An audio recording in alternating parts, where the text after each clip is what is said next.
Ils sont tous les trois sur la tribune et Éric Ciotti va sûrement maintenant prendre la parole dans quelques secondes. Bien, mes chers amis, j'évoquerai dans quelques instants la situation nationale, extrêmement préoccupante à bien des plans, puisque ce soir, l'apprenti sorcier de l'Élysée a installé une majorité relative tenue par M. Mélenchon, avec cette alliance de la honte qu'il a bâtie. Mais d'abord, je veux vous dire mon immense satisfaction, ma très grande joie de vous annoncer l'élection de Bernard Schex dans la 3e circonscription.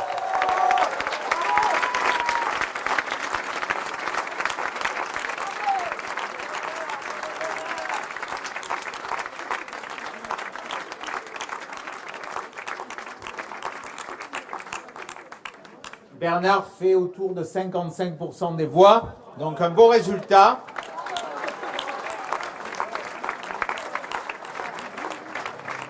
Il rejoint Christelle Dintorni, élue dès le premier tour.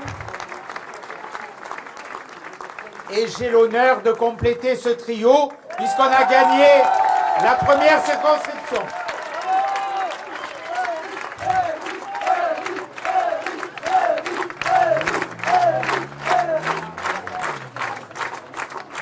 Autour de 46% des voix. C'est une immense satisfaction et je veux remercier très chaleureusement ce soir la très forte confiance que nous ont accordée les Niçois dans un contexte national très chaotique. Merci aux dizaines de milliers de voix, plus de 50 000 voix, qui sur Nice nous ont donné cette magnifique victoire. Une victoire qui est porteuse d'espérance pour l'avenir. Et je veux souligner ce soir que les candidats du maire de Nice, s'ils n'ont pas été piteusement éliminés,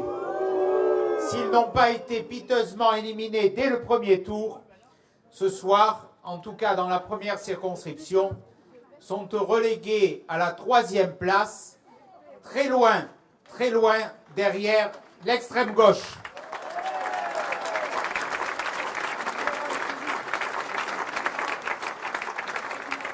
Ça veut dire très clairement que dans notre ville, nous sommes le rempart à l'extrême gauche et nous sommes porteurs de cette espérance qui est née de cette alliance que j'ai voulue, de tous ceux qui aiment la France et de tous ceux qui se reconnaissent dans les valeurs nationales.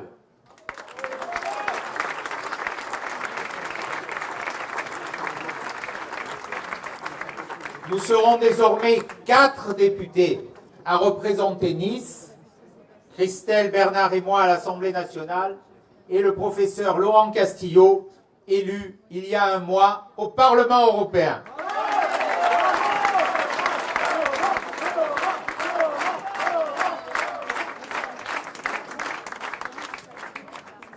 Nous sommes les représentants des Niçoises et des Niçois. Nous sommes les représentants du peuple.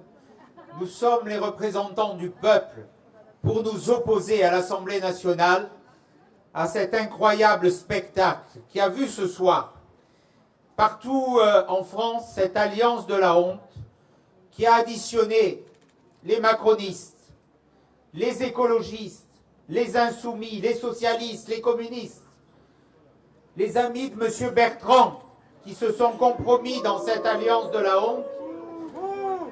Nous perdons beaucoup de circonscriptions à 48, 49 contre 51, 52. Mais demain, comment cet attelage va gouverner?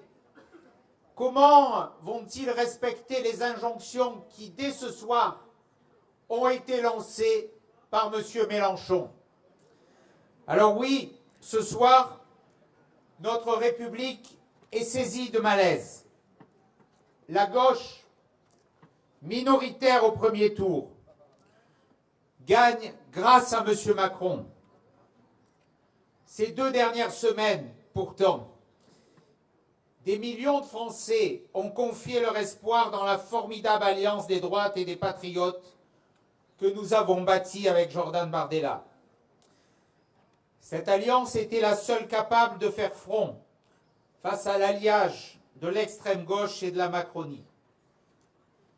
Plus que jamais, cette alliance constitue le seul espoir pour la France qui travaille, le seul espoir pour la France fière, le seul espoir pour la France que nous aimons. Il y a plusieurs semaines, j'ai assumé mes responsabilités. J'ai construit avec nos alliés une nouvelle alliance politique inédite. Ce soir, c'est la preuve que lorsque la gauche s'unit, elle gagne. Ce soir, c'est aussi la preuve que lorsqu'une partie de la droite refuse de s'unir, elle reste indéfiniment aux portes du pouvoir. Ce soir, nous sommes les témoins d'un véritable coup d'État institutionnel et politique. Aux élections européennes, les Français ont massivement voté à droite. Au premier tour des élections législatives, les Français ont massivement voté à droite. Et pourtant, après des jours de tambouille politicienne, M. Macron amène le pouvoir à l'extrême gauche sur un plateau d'argent. Une extrême gauche dangereuse et factieuse. Ce soir, je m'inquiète pour mon pays. Je m'inquiète pour la France que j'aime,